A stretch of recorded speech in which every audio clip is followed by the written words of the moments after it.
Charles Bazerman en el marco de estas segundas jornadas Escribir en las disciplinas. Estuvo hace unos años, también en ese momento estuvo Paula Carlino como invitada especial. Y bueno, ahora ante la nueva visita del profesor Bazerman a la Argentina, lo invitamos a hacer esta charla con nosotros. Para quien no conoce su extensa e importantísima carrera, el doctor Bazerman es profesor de la Universidad de California en el campus de Santa Bárbara. Tiene muchísimas publicaciones y excelentes publicaciones vinculadas con el desarrollo de la escritura como una herramienta, digamos, para el desarrollo del sujeto a lo largo de toda la vida, además de ser un pionero y una de las máximas figuras en el campo de la enseñanza y del aprendizaje, de la lectura y la escritura a lo largo del currículum, ¿sí? Es uno de los iniciadores de este campo en el que muchos argentinos y latinoamericanos estamos trabajando y con el propósito de contribuir a la democratización del conocimiento, del saber y de la inclusión de públicos cada vez mayores en la vida universitaria. Así que le agradecemos muchísimo al doctor Bazerman su cordialidad para aceptar nuestra invitación y bueno, los invitamos a disfrutar de su charla. Muchas gracias. Chuck.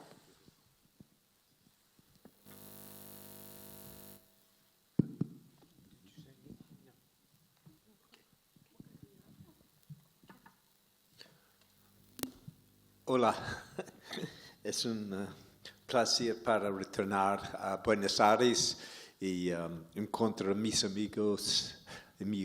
amiguexes otra vez. Y,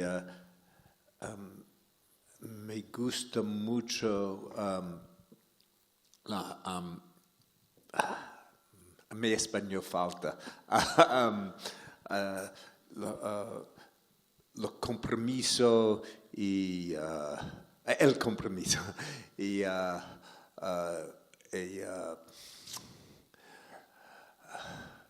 persistencia, sí,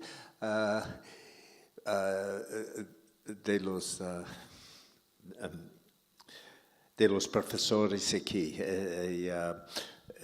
Hay una convicción muy grande y muy fuerte. Okay. So I now have to speak in English. So my talk today will be taking a little bit of a turn from the presentations, and I'll explain. The presentations were talking about programs and pedagogy, about how to bring students into the thinking of the different subjects. But I want to talk about the students and how they get there and where they are going, and which, of course, then we have to encounter them in our classrooms and engage with them in our classrooms. Bueno, el profesor Bazerman dice que lo que nos va a presentar hoy es un tema un poquito que se aleja levemente de lo que ya hemos escuchado, ¿no? Es decir, todas estas presentaciones que hemos tenido antes sobre programas y cómo conseguir que el alumno en cierta forma se apropie de los conocimientos. Lo que vamos a ver ahora es cómo llega el alumno y hacia dónde lo llevamos y cómo hacemos que todas las actividades que nosotros estamos trabajando se lleguen justamente a este último objetivo. Se aparta un poco de lo que él dice, lo que se vio hasta ahora, que son pedagogías. Vamos a ver lo que nos propone. First, I want to, you may, this is another translator, una otra traducción. I want to remind you of this resource, which was along the lines of the presentations about different thinking about writing across the curriculum and how to arrange different arrangements that have been done. This book, which was translated a few years ago and is available in Spanish online. So. Bueno, las cosas que nos está diciendo son los distintos recursos que están disponibles en español, justamente que ustedes los pueden ver en las filminas. And this is also available through this website, which has many other resources on across the curriculum, the Writing Across the Curriculum Clearinghouse, and including several books in Spanish. Bueno, justamente además también otra página llena de recursos que ustedes pueden, por supuesto, acceder en forma libre con libros en español o en inglés, ¿no? Okay. So, but today I'm going to take up a theme that I developed in another or related project. And a few years ago, I organized a group of very senior scholars in North America about thinking about the students. Who were these people who they just don't walk into our classes, just born the day before they walk into our classes. They have a life from early on, and they have a life that continues, and they learn writing throughout their lives, sometimes with richer experiences, sometimes with thinner experiences, but it is through the lifetime of experiences that they learn. Una de las cosas que nos propone es que, bueno, este grupo de investigación, esta nueva línea de investigación que tiene está centrada en el estudiante. ¿Quién es aquella persona que llega a nuestros cursos? ¿Es una persona que nació ayer y llegó a la universidad? ¿O es una persona que se formó a través de distintas formas, desde un desarrollo de su pensamiento o un desarrollo de su retórica? Y eso es lo que está estudiando. Justamente el nombre del grupo de investigación es eso, el desarrollo de la escritura en la vida, lifespan, durante toda la vida. And their time with us is just a little episode, a little moment, which they may forget. And maybe we will help them a little bit along the path. Maybe it will have nothing to do with their path. But it is only a few moments in passing in where writing really is learned and developed within the person, in the needs that they have and how they address their situations and the social world they pass through in their lives.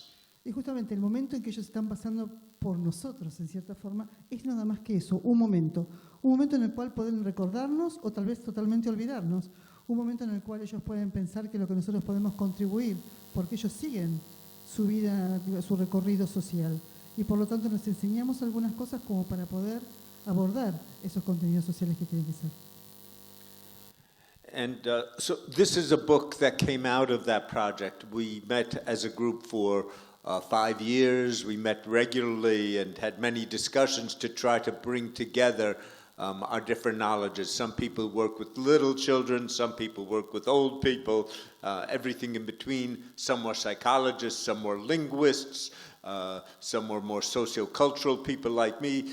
Some were, many kinds of scholars, because as people, we always engage in all that part. We think, we psychological, we are part of social circumstances, we use language, we go through classrooms, we take tests. So writing is part of that total experience, so we have to look at it from all angles and at all ages. Y justamente lo que presenta acá es el libro, que fue el producto de estos 5 años de investigación, en donde se reunieron distintos tipos de académicos, desde la psicología, desde lo sociocultural, como es él, desde lo meramente lingüístico, gente que trabajó con adultos, gente que trabajó con niños, gente que trabajó con adolescentes, es decir, la escritura. ¿Por qué? Porque la escritura es un acto en que realmente reúne actividades psicológicas, sociales, culturales, lingüísticas también, y que debe ser, en cierta forma, abordado de los distintos ángulos. Now, I have just said that the students only experience us for a little bit in their lives. But I want to point out, I think it's very important for us to remember that we are engaged in something very, very important. If we can move people along in their literacy and in their writing, as I hope to show you, we help them become lead much richer lives and contribute more to society. And we are at a moment, I have to say, I'm an old person now. I look in the mirror and I see I'm old. Sometimes I feel it, sometimes I don't feel it, but I look at the mirror, I always see it. And I will talk as an old person now. We live at a very difficult time. A few years ago, I could be more optimistic. But we have such fundamental problems. We can see it at one level with the difficulties of economy or the difficulties of politics, the increase in immigration. But the underlying that are some very, very big structural problems we are facing now. And only through learning and intelligence and articulate people solving problems is there any hope of us moving our world back to a more positive place, and to address the local problems we are seeing. So our work is at the heart of this. And again, I hope it'll become clearer in the course of today's talk. So the work we do, helping people read more, know more, think more, write more, become more intelligent, not just more neurons, but think in a deeper way. That is the work we are engaged in. So there's nothing more important than the work you are doing. Justamente lo que él quiere presentarnos ahora es esto, el porqué de esto. Entonces dice, bueno, las personas experimentamos en distintas formas de nuestra vida, pero nosotros tendríamos que llegar a tratar de comprometer a nuestros alumnos, a que se comprometan más en actividades de literacidad y escritura. ¿Por qué? Porque esto nos ayuda a ser más racionales y en cierta forma contribuir más a los problemas que tenemos hoy, porque él se ve como un hombre mayor, yo no voy a decir la palabra viejo, como dijo él, o anciano, como quiso decir él, pero sí voy a decir que es un hombre mayor y que habla como hombre mayor, mirando al mundo de esa vida, y que hace unos años atrás hubiera sido mucho más optimista. Hoy no, hoy ve que hay muchos problemas fundamentales, económicos, políticos, una inmigración creciente, hay problemas estructurales. Entonces justamente enseñándole al otro a poder hablar mejor, a poder escribir mejor, a poder decir, en inglés se dice articularse justamente eso, ser una persona que puede escribir y explicar claramente cada uno de sus problemas, y eso también puede llegar a esta misma persona a participar mejor en su sociedad. Esto lo haría una persona más inteligente, que no sería una persona que tendría mayor o menor cantidad de neuronas, no, nada que ver, sino que podría pensar mejor, escribir mejor, podría conocer más y podría ser, en este caso, mucho más inteligente y contribuir mejor a su sociedad. Y eso es lo que él quiere mostrar. Now, I'm sure you all have heard of Shakespeare's famous lines that life is a stage and we are just players. Now, there's a stage of life where we talk face to face. But in 5,000 years ago, we added another stage, another platform on which we started to communicate. And that platform, that stage, is where we have developed our intellectual world, our world of knowledge, the world of disciplines, the world of philosophy, the world of all our social organizations, everything that moves us beyond the face-to-face relations of just our little village. That is all played out on the stage of literacy. Justamente lo que dice que ustedes tal vez recuerden la frase de Shakespeare, donde hablaba que la vida es un escenario y nosotros no somos más que actores, alguien que está en ese escenario participando. ¿Qué pasa entonces si en esta conversación, en este escenario que él se plantea, hay una conversación cara a cara? Esta conversación cara a cara tuvo su origen 5.000 años atrás, donde las personas allí, como vemos en la antigüedad, se estuvieron plasmando y se generaron las estructuras organizacionales que tenemos hoy que llevan al desarrollo de la literacidad. ¿Y cómo se hizo? A través del desarrollo de la literacidad. Entonces, eso es lo que él quiere ver. ¿Cómo ahora estos jugadores, estos actores, se mueven en los escenarios hoy? The reason or part of it becoming more than our face-to-face village interactions is that written language persists, and it travels over distances, and it travels over time, and it leads to mutual evaluations and corrections and building a large culture of knowledge, of which universities are one of the prime centers and continuations of where knowledge collects and sciences develop, and we hope become wiser as a species. Y justamente hablamos de que esos, diríamos 5.000 años atrás, esos encuentros cara a cara que se daban en los pequeños poblados, ¿no? Cómo eso fue evolucionando a través de la escritura. Cómo a través de la línea escrita, esa línea escrita se comunicó a través del tiempo y de los lugares. Y así llegamos entonces a las universidades donde se construye el conocimiento, donde se almacenan los datos, donde se almacena el conocimiento y donde se desarrolla la ciencia, y donde juramente queremos ser una especie mucho más científica, más elaborada. So I was born quite a while ago, and I grew up in a world of books, and I grew up in a world before the internet. Now, some people say that the internet and social media are third stage, a new platform. I see it as an extension and continuation under some change conditions. It's more rapid, it's more convenient, it reaches more people, it changes the economics. So these are all interesting. I'm not so sure how much total. It may turn out to be a total change, or it may just be another more intense way of the previous version. But given my history, the only way I can think about this new stage, this internet, is through the print world. So I will be talking largely about that. We can think about extensions into the internet, but as yet I have not seen that the internet has made things totally different, but rather it has made reading and writing that much more important and that much more present, and it has allowed us to have access to all the texts of history and to communicate with all the peoples of the world, and even we can communicate with all the languages of the world instantaneously. And I am sorry that you may be out of work soon, but the bots will replace you. Yeah, okay.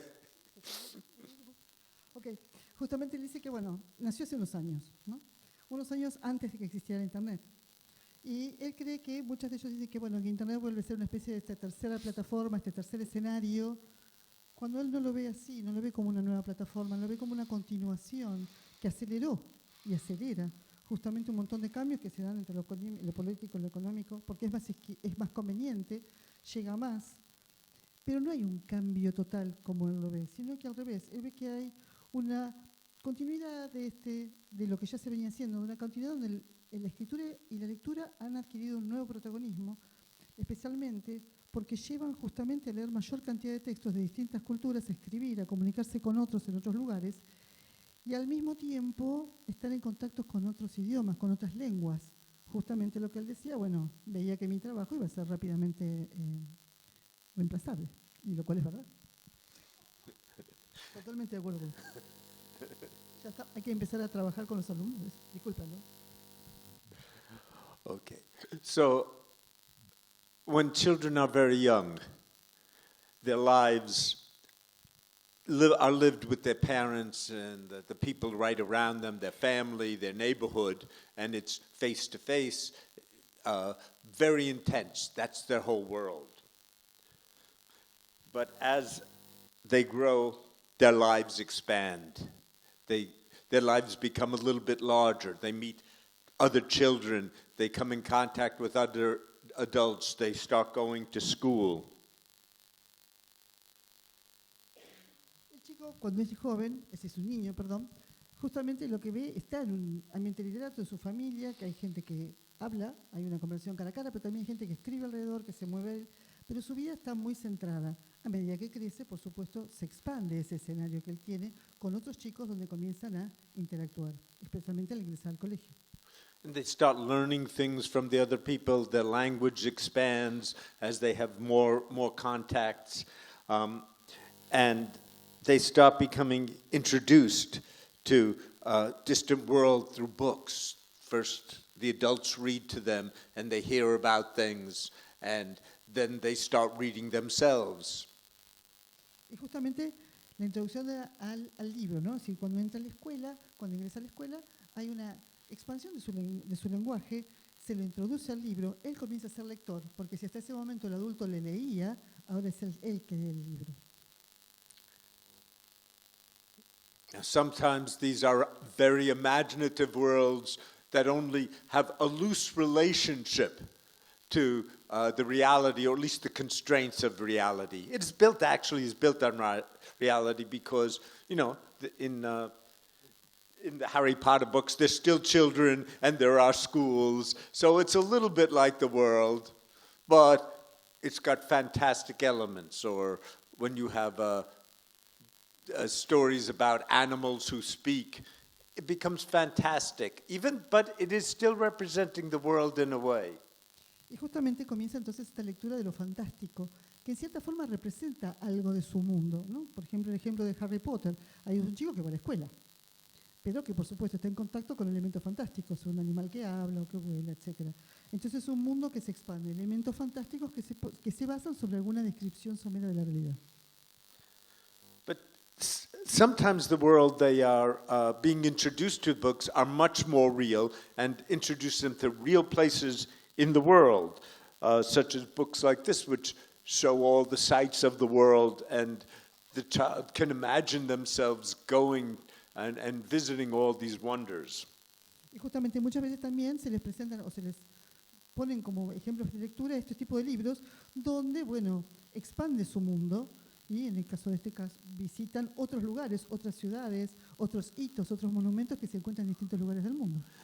And the children become excited to learn all these things, and if they start getting caught up in reading, some aren't, right? But the ones that do get hungry to learn about things in the world, and they say, what wonderful things are in this world. It must be a great place. They're full of enthusiasm for learning new things. Y justamente en contacto con estos libros hay muchos chicos que sí desarrollan un cierto entusiasmo, un sentido maravilloso de decir cuántas cosas hermosas hay en este mundo, cuántas cosas lindas para aprender. Por supuesto hay chicos que no, pero bueno, muchos de ellos sí lo hacen. School books also expand the world. Sometimes these are not so exciting to read, maybe because they are in school and they are too didactic, but still it expands the view, and schooling serves to grow the knowledge of the world and to grow the literacy to be able to experience at a distance all this knowledge of the world. And sometimes the distance isn't geographic, it's like looking at very small things like through your microscope, or to learn about abstractions like mathematics, but it's introducing more and more knowledge about what the world is like. Justamente hay otros libros que, bueno, son mucho más, digamos, escolares, no tan atractivos, pero por su condición didáctica, algunos amplían, por supuesto, el ambiente geográfico, otros no, simplemente al revés, focalizan, como puede ser el texto de biología con un microscopio o el conocimiento matemático. En cierta forma, introducen o le dan al niño, mayores cantidades de conocimiento.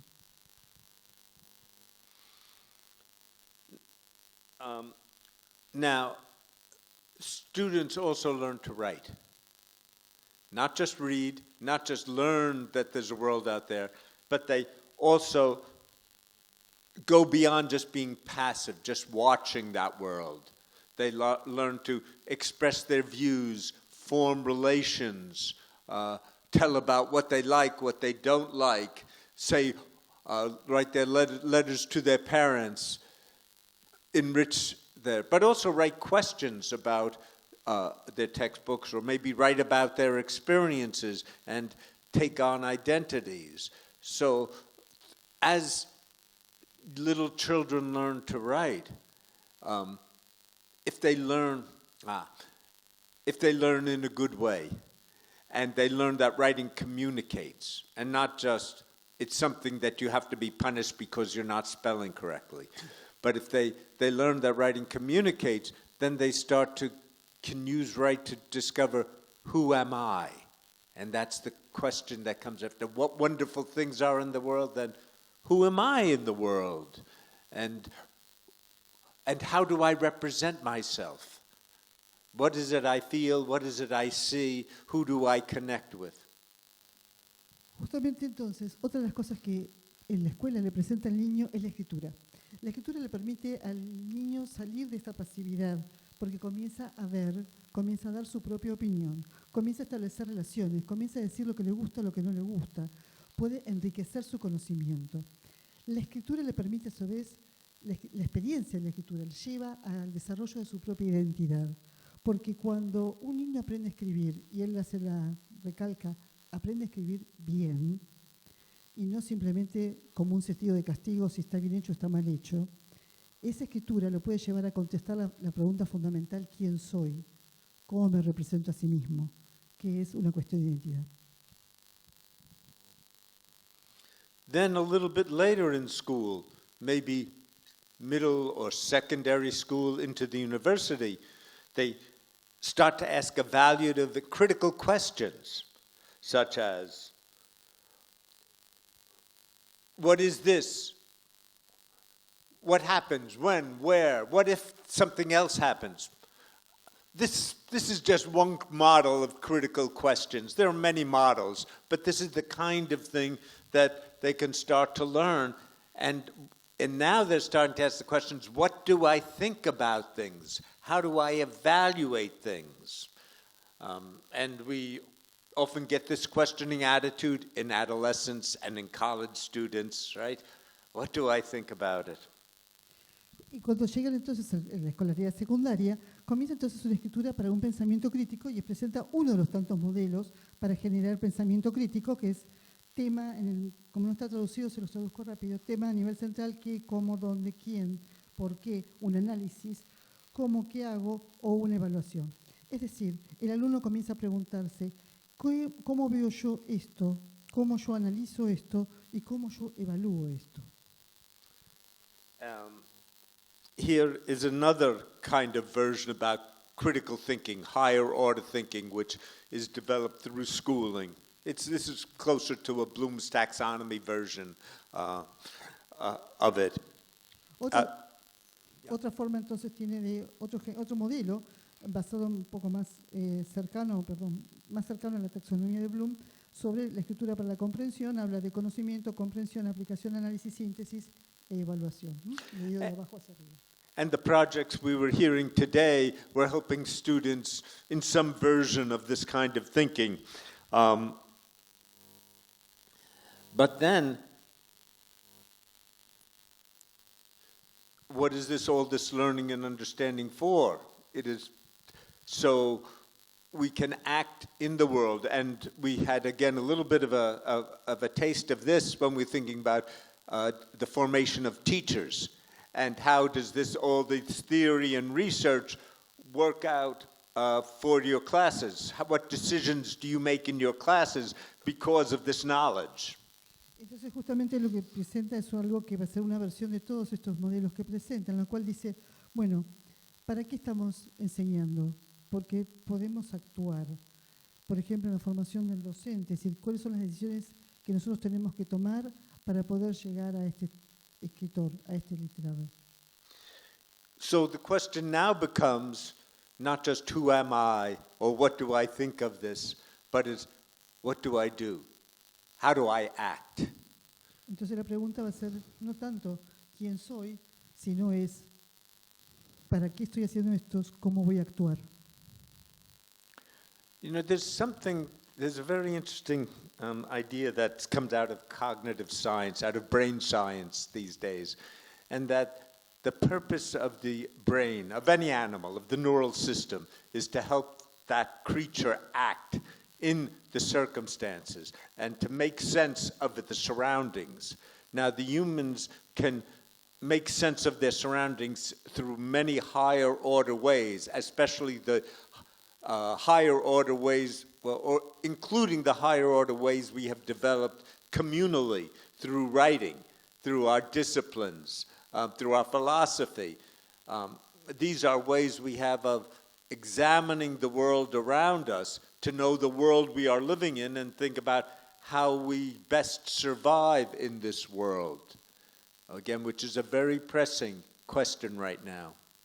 Entonces, justamente él dice, tomando los conocimientos que vienen de la ciencia que estudia, por supuesto, el funcionamiento del cerebro y el trabajo neuronal, lo que se ve es que todas las criaturas actúan en su medio, justamente porque quieren construir significado de ese medio que tienen a su alrededor. Esa construcción de sentido también la hace el ser humano a través del desarrollo de las funciones de pensamiento superior.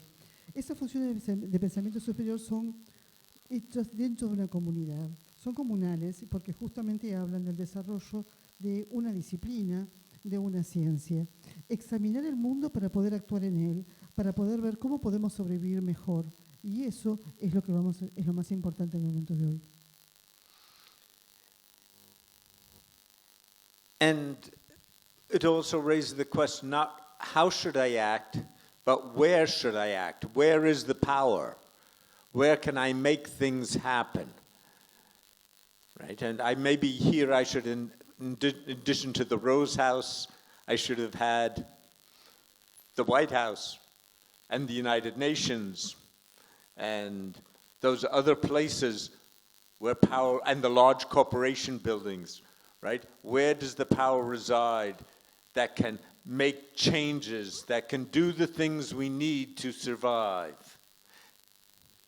Entonces acá la pregunta es que nos formulamos sería ¿cómo debería yo actuar o dónde debería yo actuar? Porque ¿dónde puede hacer que todas las cosas que yo quiero cambiar tienen que suceder? Fíjense que él coloca acá la foto de la Casa Rosada y dice, bueno, podría haber colocado la foto de la Casa Blanca o de las Naciones Unidas, es decir, el lugar donde reside el poder. Y es ahí donde debo saber llegar para poder comunicar lo que yo quiero comunicar. Y la sociedad... And of course, we can have a manifestation in front of these buildings, but the more powerful way, or one powerful way, is through our sciences, through our knowledge, through our reports, and also making educated voters so that they will also, even marking on your ballot is a kind of writing and depends on the reading that you do, how informed you are, and you are recording your vote to have control of the power. So all these reading and writing are ways of entering into these systems which themselves are based on texts. There are government documents, there are laws, there are corporate documents, there are reports. All of these go into the decision-making that affects all our lives. Justamente dice, bueno, tal vez podemos tener una manifestación, una marcha delante nuestro que, bueno, puede llegar a cambiar o torcer algo del poder, pero ¿cómo podemos realmente influir? Y bueno, a través de la escritura, dice, las manifestaciones que se dan a través de la ciencia, los informes, construir votantes educados, es decir, votantes informados, votantes que puedan, en cierta forma, hacer una contribución a través de las encuestas, que puedan penetrar en el sistema a través de la lectura de los documentos gubernamentales, los informes, allí donde se hacen las decisiones es donde tienen que influir. So, there's something also that happens to students about the time of the university and happens in our lives. And that it's not just how should I act, where's the power, but also what do I become? In our modern world, in the world that we have developed, the professions, the sciences, the various careers people take are our best access to power. So when I was young, I would go on manifestations, and sometimes I still do. But really, the influence, how I can make the world better, has been to help people read and write better, because they will go out and they will affect the world around them. So it is through our professions. So this is the example of just one profession, one area, journalism, and all these different jobs in journalism, all of them, and they all involve writing. They spend their day writing. So there's so many different careers, so many different ways of acting in the world. And what is true of journalism is true of every other profession. So again, this is the specialization that you start looking at in your writing in the disciplines courses are the entry point into these new ways of being. Entonces él dice, bueno, justamente cuando el estudiante llega a la universidad, más que preguntarse quién es o cómo va a actuar en la sociedad, dice, ¿en qué me voy a convertir? Entonces, justamente, una nueva profesión en la ciencia, en su carrera, va a tener un acceso distinto al poder desde su lugar.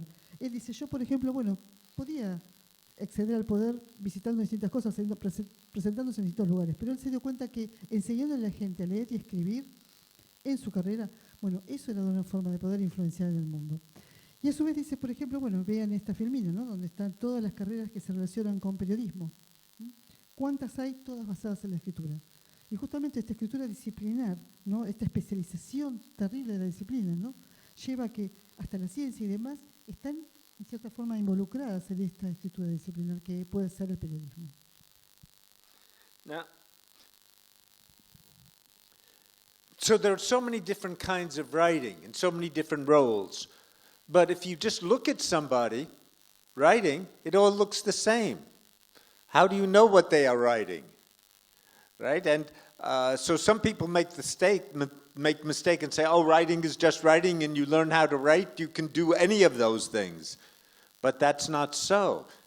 They are all different. So how do you know? This lecture hall here, right now we're having a discussion about literacy. Maybe yesterday there was a talk about physics, and the day before talk about medicine. The difference was in the text they read and the lectures they write. It wasn't in the room. You couldn't see from the room. Maybe the only place you might see a difference is what's projected up here.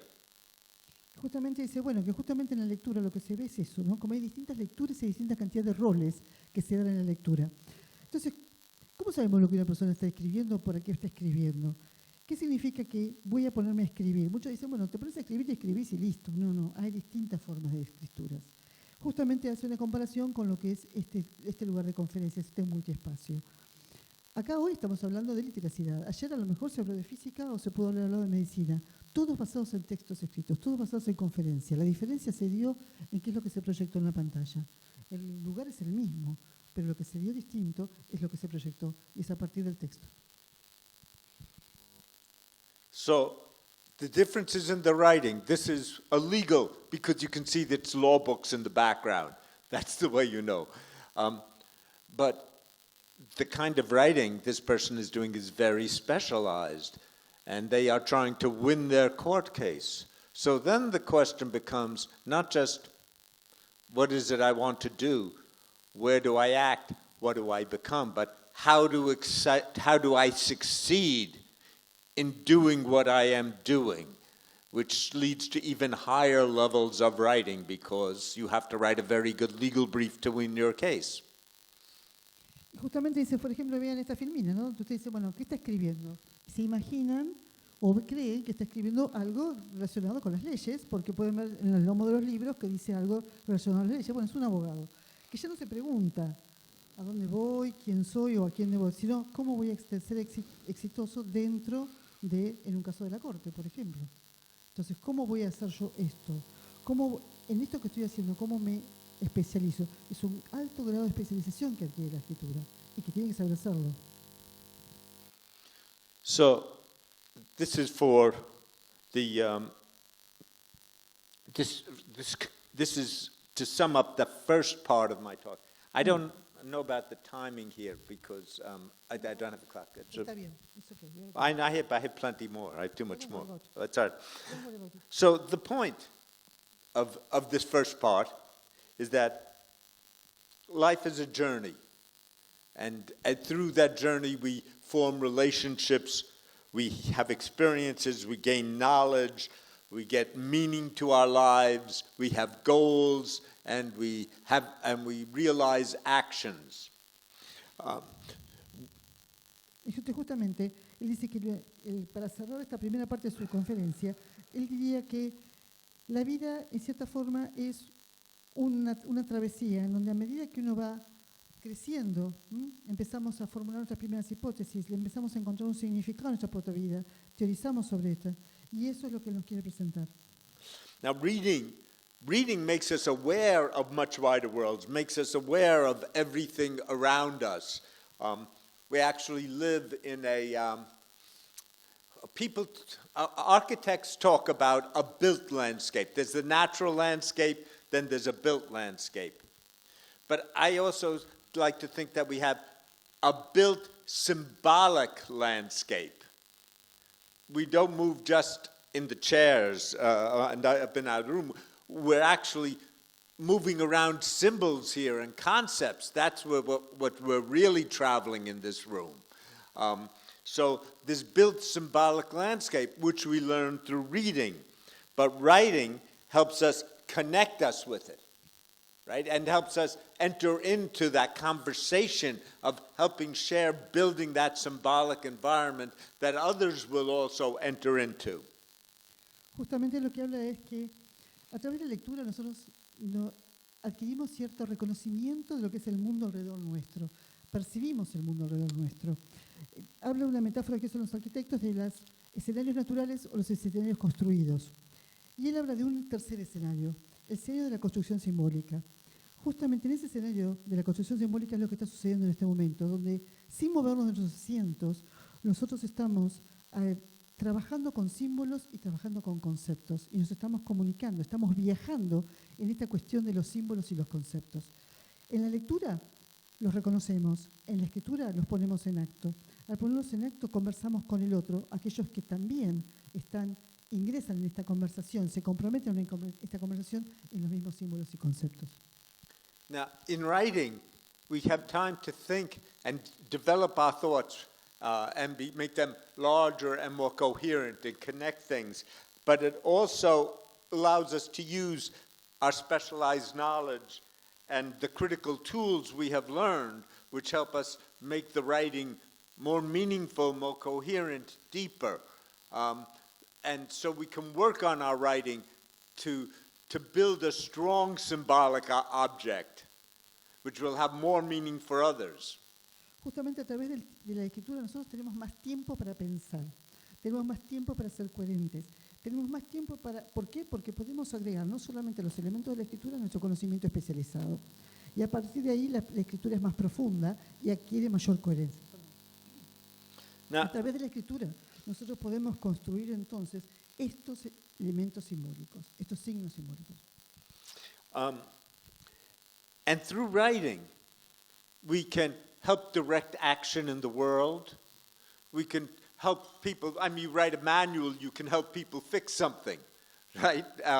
But also you can organize events, organize large groups of people to do things, but you also can affect their minds through writing. So you change things, you can take action through writing, and the writing can be in specialized areas. Again, if you write in medicine, or you write in law, you write in literacy and education, all these things have the potential of changing the world. Justamente cuando nosotros, a través de la escritura, nosotros podemos hacer que las personas fijen los contenidos. Por ejemplo, cuando escriben un manual. A su vez, a través de la escritura podemos, en cierta forma, tener un efecto sobre la mente de las personas. Podemos, le habla de afectar a la persona, justamente es eso, tener un efecto sobre ella. Porque a través de la escritura, nosotros, y la escritura especialmente especializada, hacemos un cambio del mundo. Por ejemplo, escritura en educación, en leyes, en política, etc. So, the writing that's done in school is not just a school exercise, but it can be part of advancing knowledge, developing the critical thought, the perspectives, the connections and actions that will allow people to have power in the world. And again, this is something which you're the projects we heard today were talking about, how you make strong people to go out and influence the world. Y justamente la escritura que comienza en la escuela, tal vez no sea esa escritura que vemos hacia el final del proceso, ¿no? Como decían en los programas que se presentaron hoy, pero que sí va a ir avanzando en la construcción de esos objetos, porque justamente va a trabajar sobre objetos culturales, va a trabajar a conectar esas actividades que ellos ya han vivido, porque va a tratar de desarrollar personas que puedan influenciar a los lugares de poder, como vio en los programas y los planes que presentaron hoy. Okay, so now the next part. Where did writing come from? Writing came, this is a story I tell many times. This is from the Nishmat Besarat, but it's a fascinating story. But the first writing started with counting stones. One stone might mean a goat. Another is a cow. Another is wheat, a bushel of wheat. And this way, people would keep track of their what they grew and what they could trade, what they could make contracts for, what they could pass on in wills. So it was just a way of counting goods. There's a long story that follows this. They started to put these little stones into clay envelopes, and then they said, well, what's in this envelope? And so then before the clay hardens, before they close it up in the clay, they press it on there, and then they flatten it out. You don't need the envelope, you just need the sign, and then you have a stick to make the sign, and very soon you're cuneiform writing. Justamente dice, entonces para empezar sobre la escritura, empecemos a ver esto, ¿no? Él dice que es un ejemplo que es muy común, que siempre suele dar, justamente ver estos objetos. Tal vez uno de estos objetos implica que es una cabra, que es una vaca, que es simplemente es algo que una especie de alga, que algo que encontró. Es decir, estos son objetos que los humanos usaron para hacer comercio, para pasarse unos a otros, para contabilizar distintos bienes. Entonces esto dio origen, por supuesto, luego a la escritura cuneiforme. But the reason I am showing it here is because sometimes people think, oh, writing starts out intellectual, it's from the gods, it's philosophic, it's way up in the sky. Y lo traigo para acá, por eso muchas veces la gente dice que la escritura es una cuestión intelectual, algo de los dioses, algo que está allá arriba es algo muy elevado, que pero no. It starts out by pointing at objects, cow, sheep, goat. Y justamente eran objetos, justamente esto estaba para contar objetos, ¿eh? Había que contar las vacas, había que contar las cabras, había que contar las ovejas. Eso fue también la escritura. A step forward from this is when you had the king's views of what is right, what is wrong, has been written down in a code. There were several of these, but Hammurabi's code is most famous because he wrote them on these stone pillars, and he had many copies made. And in every city around his kingdom, you would have the same laws. They were very strict laws, but they were laws, and you could rely on them.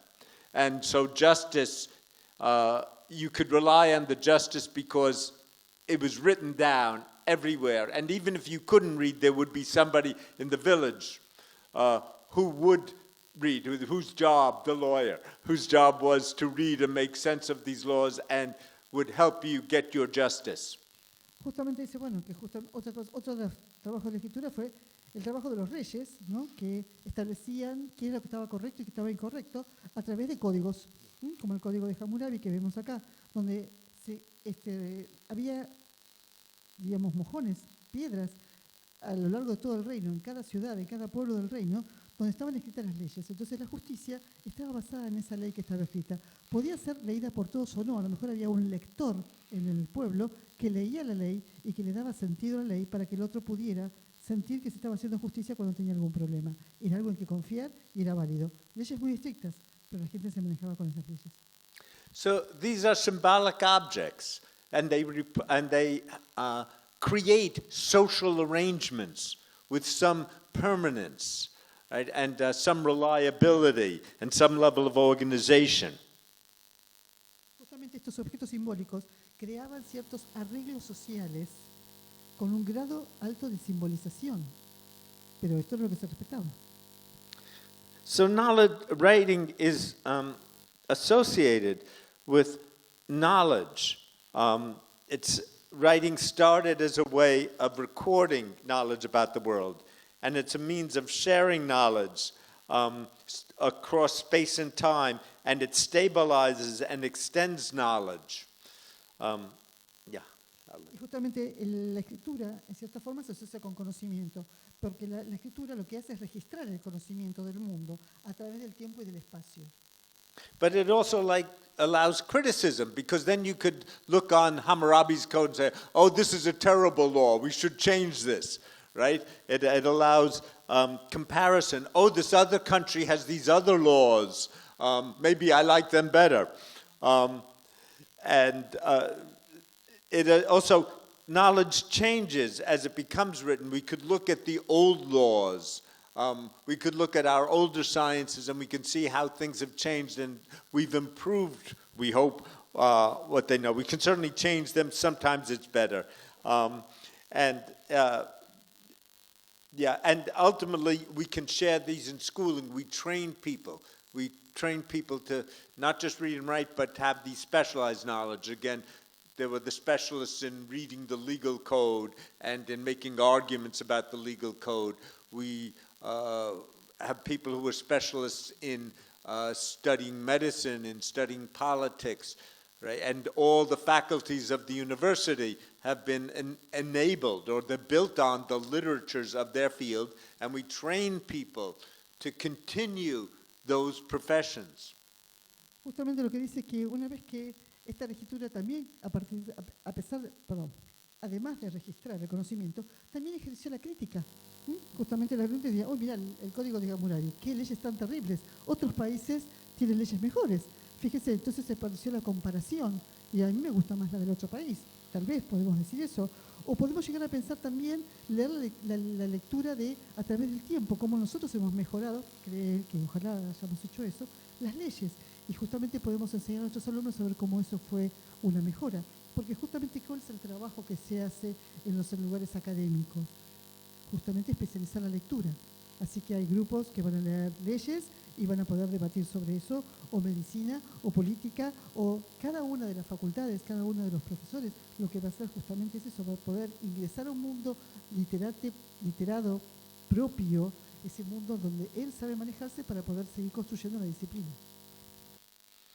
So here's just an example of a child being introduced to some worlds of knowledge through school writing, school activities. And here just more examples of the many kind of knowledge texts in many cultures. Y justamente lo que muestra es eso, los distintos ejemplos, como un niño, por ejemplo, se le introduce en distintos tipos de conocimiento o distintas formas de conocimiento e información que circulan en los ambientes escolares. So now here is the big issue for development.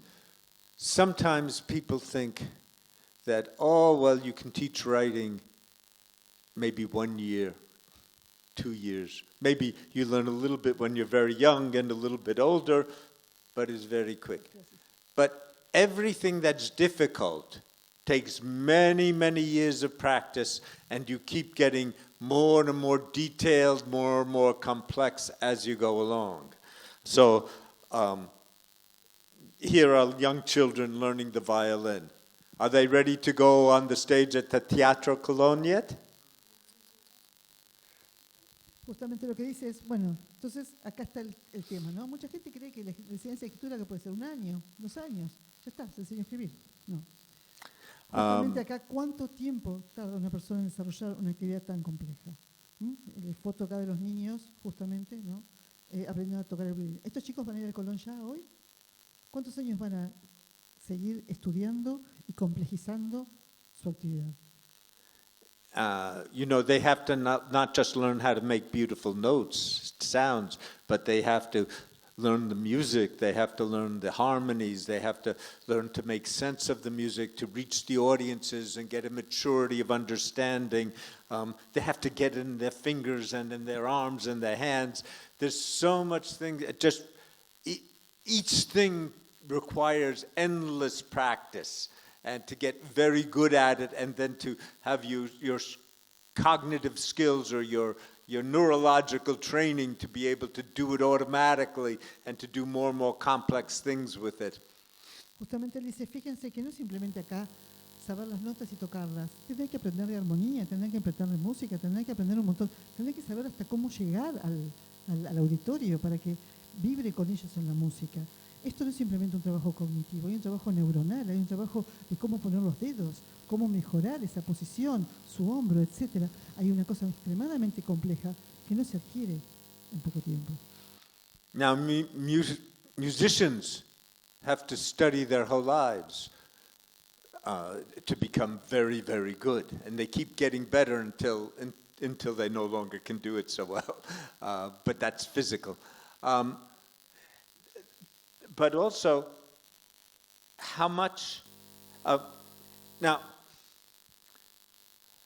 I'm going to say something controversial, I think. If everything else has been controversial, this may be even more. I think writing is the most difficult thing humans do, or one of the most difficult things. And it's not just because there's so many parts of it to learn, but there's so many kinds of things you can learn and so many different kinds of writing to address. And as you go through the experiences of life, you get presented with new kinds of problems. So there are certain kinds of writing that you never address until you become a manager, and until you get a certain level in government or a certain level at the university. You just don't even have to begin to address certain questions and problems. You have to learn all kinds of new things. And, they have done cognitive studies of, if you're doing something and you see a light, you have to press a bell, right? Well, if you are concentrating very hard on what you're doing, you don't even notice the light, right? You say, oh, was there a light? Okay. Whereas if it's very boring what you're doing, oh, it's right away. Well, they have found writers, when they are writing, when they're concentrating on the writing, they are the slowest at pressing the button, as slow as chess grandmasters, because they are so focused, working so hard, that they don't have any brain left to notice the light. Entonces dice que justamente va a tomar un tema en cierta forma que puede ser controvertido y que tal vez cree que todo lo que está diciendo es controvertido, pero esto un poco más, ¿no? Porque para él la escritura es la actividad más compleja, más difícil, porque hay tantas partes que tiene la escritura para poder enseñarse, distintos tipos de escrituras, distintas formas que tiene la escritura. Por ejemplo, una persona tenía una forma de escribir, pero en cierta forma es un gerente ahora y tiene otras complejidades, otros problemas que resolver. O está en el gobierno, o está en un puesto de gobierno de una universidad y tiene nuevas preguntas de cómo escribir dentro de ese lugar. Hay nuevas formas. Por ejemplo, habla sobre estudios cognitivos de presionar una luz en determinados momentos, presionar un botón. Y él ve que, por ejemplo, cuando un escritor está muy, muy concentrado en su actividad de escritura, no puede presionar, va a tardar mucho más tiempo en presionar la luz, porque todo su cerebro está trabajando muy concienzudamente en el trabajo de escritura. Entonces no tiene espacio para ver la luz, que a lo mejor en otro tipo de actividad sí la tendría y podría presionar de forma más rápida. You yourself know when you are working very hard on your writing, you're concentrating on something, and somebody comes to your room and starts talking to you, say, "Are you talking to me? Go away, go away, go away." Right? You become very aggravated because you're ruining my thought. Fíjense cuando usted está en su casa, ¿no? Trabajando, o están en su escritorio trabajando, están muy concentrados escribiendo y alguien viene y les empieza a hablar y dice, ¿qué, me estás hablando? Andate de una vez. ¿No ves que me estás arruinando lo que estoy escribiendo? Estás arruinando mi hilo de pensamiento. Now, who needs to play? How many violinists do we need in the world? It's lovely to have them. But we only need a certain number, right? Not everybody needs to play. But let's think about, we talked about how long it takes to learn to write. But and how much practice is necessary to write. And all these issues, I think I'll go through this quickly. You can read here about all the things that you must practice and think about and learn, and how much commitment you must to be willing to write. Because everybody runs away from the writing. They always go clean their room and get coffee, and students never hand in papers, and everybody runs away from it. So you need a lot of fortitude and commitment to actually sit down and write. Justamente dice, bueno, en las 4 filminas que pasó rápidamente, dije en la primera, ¿cuántos violinistas realmente necesitamos? Hay que pensarlo, no todos necesitamos ser violinistas. ¿Cuánto tiempo se necesita para aprender? Ya lo vieron. ¿Cuánta práctica? Lo pueden leer de la filmina. Porque justamente lo que pasa es el compromiso que necesitamos con la escritura. ¿Qué pasa? Nosotros nos escapamos de la escritura. Ni bien nos sentamos a escribir, vamos a buscar un café. O los alumnos no entregan los trabajos. ¿No es cierto? Entonces, necesita un esfuerzo mayor, una fuerza de sentarnos y quedarnos quietos para poder sentarnos a escribir. Y eso necesita mucha firmeza. Hay un compromiso muy grande. And how much feedback do you need from other people to support you, and how much, well, our roles as instructors, how much help do they need, and information on strategies and ways of approaching writing, editors, peers, how much work do you need over all these years to be able to learn to write well? Entonces, ¿cuánto es esta retroalimentación que se necesita realmente? ¿No? Es decir, ¿qué ayuda necesitamos? Necesitamos información sobre las estrategias de escritura que nos puede dar un profesor, un editor, un par, el trabajo que haya que hacer sobre la escritura. Realmente, ¿cuánto más de todo esto se necesita? Yeah. So it is no wonder it takes many, many years. Even if you are a good writer at secondary school, you will not be a good writer at the university. And you get to be a good writer at the university, you are not able to write your postgraduate thesis. And then when you write your postgraduate thesis, you're not ready yet to write your publishable articles or write your legal briefs. You have to keep on working at this struggling. It's always a struggle. Una de las cosas que dice es, porque bueno, uno puede ser un buen escritor en la escuela, por ejemplo, pero luego llega a la universidad y no es un buen escritor en la universidad y tiene que aprender a ser un buen escritor en la universidad. Y después va a tener que aprender a ser un muy buen escritor de su tesis de doctorado, por ejemplo.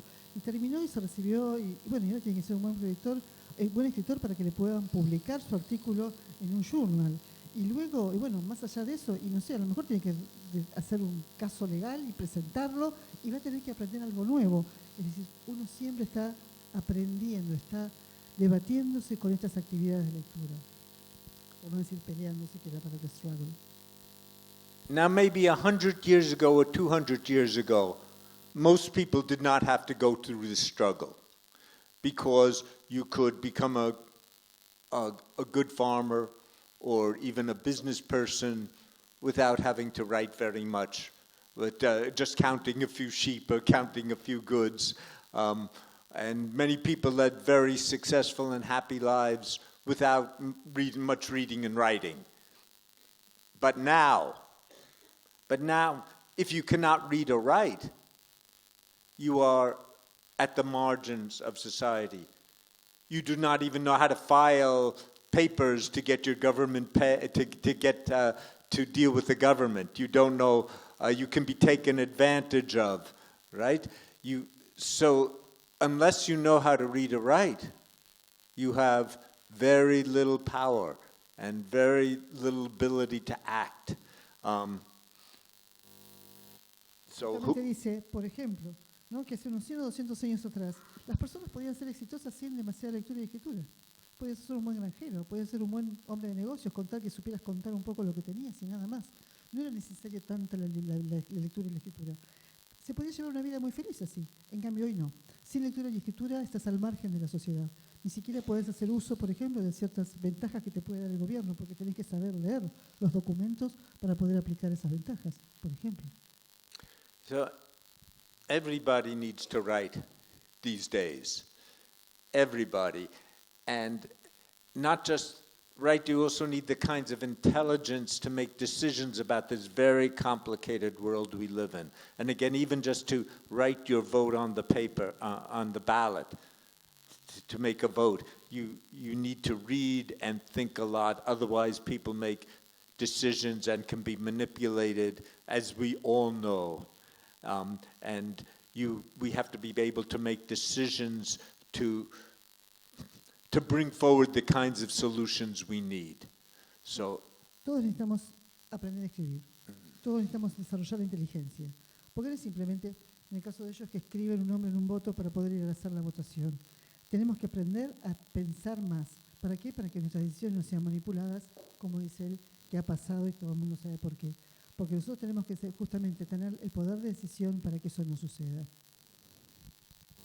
Y que puedan solucionarse los problemas que todos tenemos. So, this is the second part. Do we have time for the third part of the talk? I can wrap it up here, or I can go. 10 minutes. 10 minutes. We will do it second. So, this part, this is the conclusion to this part, and it's summarizing that across the life, writing changes, the experience and use of writing changes, but at every stage it is part of life, and it's intertwined with our ways of life. And at each point in education, we bring the resources and experiences from earlier in our life, what we know, but we transform them and we use them in our new writing needs. And, yeah. Sí, en cierta forma lo que está haciendo es leer este texto en inglés. No está haciendo más que eso. Okay. Okay, so now the question for school is, how can school help children at each level, or students at each level, to build on to use what they have known and go forward? And how does each level of schooling require new things? And especially if we don't have students who don't come through our traditional ideal of schooling, but they're non-traditional, how do we help them use the experiences they've had to help them succeed at their new level? Entonces, justamente lo que dice es, ¿cuál es el trabajo de la escuela? ¿No? Es decir, ¿cómo hacemos para que cada alumno alcance un nuevo nivel, que conozca nuevas formas? Porque no podemos seguir trabajando con la idea tradicional o una idea de un ideal de escuela, sino al revés. ¿Cómo de cada nivel, de lo que trae cada alumno, podemos ayudarlos a crecer en ese tema? Okay, so in thinking about the classroom now, what does this tell us? Well, first, as language teachers and writing teachers, we have a certain perspective, which goes to the forms of language and what is easy to notice as correctness, but even of sort of skills of organizations and how writing makes sense. That's what we focus on. And in a way, it doesn't matter what students write, or even whether they're writing truth or lies, making things up. It doesn't matter, because we are just concerned about the generalized skills of writing. Right? Entonces, justamente, ¿cuál es la perspectiva? ¿No? Como que adoptamos nosotros los que enseñamos la escritura, los docentes que enseñamos a escribir, las distintas formas del lenguaje, la maestría para poder organizar un texto. ¿Qué focos? Justamente la escritura es a través de la vida. Entonces, ¿qué son las generalizaciones que nosotros estamos haciendo? ¿Qué sentido le damos a esa escritura? But that's from our perspective as language teachers. But from students' perspective, there's a different perspective. Why are they learning this? Well, when they're young, or if they just like to succeed in school, there are a lot of people like that, they will do what teachers tell them and they will get good marks and that will be enough. But for most young people, at a certain point, they start to say, well, how will this help me act? How will all these questions we had, how will this help me become who I want to become? How will this give me power in the world? Those are the kinds of questions. Then when they start to think about their careers, how will this help me succeed in my career? How will this make me give me a more satisfying life in the world? Those are the questions. And then, given the ideas I have, how will this help me express and make those ideas influence others? Those are the questions that students have that will drive them to work on that writing, to have that commitment to writing. Entonces, justamente, ¿no? La perspectiva docente es la que vimos antes. Ahora vemos una perspectiva del alumno. Hay alumnos que lo único que quieren es ser exitosos en la escuela. Con tener una buena nota les basta, consiguen la buena nota y listo. Pero hay otros que no. Hay otros que justamente se plantean, toda esta escritura, todo lo que me están enseñando, ¿en qué me va a influenciar a mí? ¿En qué me voy a convertir? ¿Cómo voy a tener mayor poder? ¿Cómo voy a ser exitoso en mi carrera? ¿Cómo voy a satisfacer mis necesidades a través de justamente esto, de ser exitoso? ¿Cómo puedo expresar e informar a otros? ¿Cómo puedo trabajar con otros? Y esas son las preguntas que se hace un alumno también. Now let's look at this from the other teachers, the disciplinary teachers, not the teachers of writing. Why should they be interested in writing? Well, as we've talked about here, they can't even know what their students are thinking and what they know about their reading until they tell you. And writing is one of the best ways for you to explore with them what are they getting from their reading. You can't tell what they're thinking. Writing helps them learn better. All these are the arguments you use when you go to talk to people in the disciplines, right? About why they should pay attention to writing. It's a way of thinking, it's a way of discussion and criticism. Justamente dice, bueno, la otra perspectiva sería la del docente disciplinar. Porque justamente él no tiene acceso al pensamiento del alumno. Entonces la escritura lo único que le hace es mostrarle que si comprendió o no aquello que leyó. Es decir, ¿cómo puede la escritura entrar en esto, en él? Porque para él la lectura es eso, una forma de constatar el conocimiento. Entonces, ¿para qué debo preocuparme por la escritura? Algo que se pregunta generalmente en las charlas con el docente disciplinar. Now, even if you convince the disciplinary teachers of this idea, they still are interested in different things. They're not concerned with the form. They're concerned with, do the students have the concepts of the field right? Are they using the kinds of arguments that are appropriate to the field? Do they have